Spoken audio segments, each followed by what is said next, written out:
আপনারা যদি এই দোয়াটাকে পড়েন, ফেরেশতারা পর্যন্ত আশ্চর্য হয়ে যাবে যে আপনার সবটা তারা কিভাবে লিপিবদ্ধ করবে। এবং আল্লাহ সুবহানাহু ওয়া তাআলা আপনার জন্য ওয়েট করছেন, আপনার সঙ্গে সাক্ষাৎ করবেন, সরাসরি তিনার হাত থেকে আপনি পুরস্কৃত হবেন। আমলটা কি? এটা রয়েছে ইবনু মাজা শরীফ, হাদিস নাম্বার 3801। একজন মানুষ এই দোয়াটা বলে উঠবে, এই দোয়াটা শোনার সাথে সাথে ফেরেশতারা আশ্চর্য হয়ে যাবে যে আমরা কিভাবে এর সবটাকে লিপিবদ্ধ করব। তিনারা আবার আসমানে উঠবেন এবং আল্লাহ সুবহানাহু ওয়া তাআলাকে বলবেন যে আপনার এক বান্দা এই রকম কথা বলেছে। আল্লাহ রাব্বুল আলামিন জানেন যে কি বলেছে। তিনি জিজ্ঞাসা করবেন যে সে বান্দাটা কি বলেছে।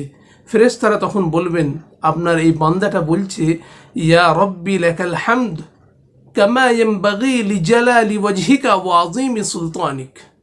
আমরা যদি এই দোয়াটাকে আমল করতে পারি ইনশাআল্লাহ, আল্লাহ সুবহানাহু ওয়া তাআলা স্বয়ং সাক্ষাৎ করবেন আমাদের সাথে এবং তিনার হাত থেকে আমরা পুরস্কার পাবো।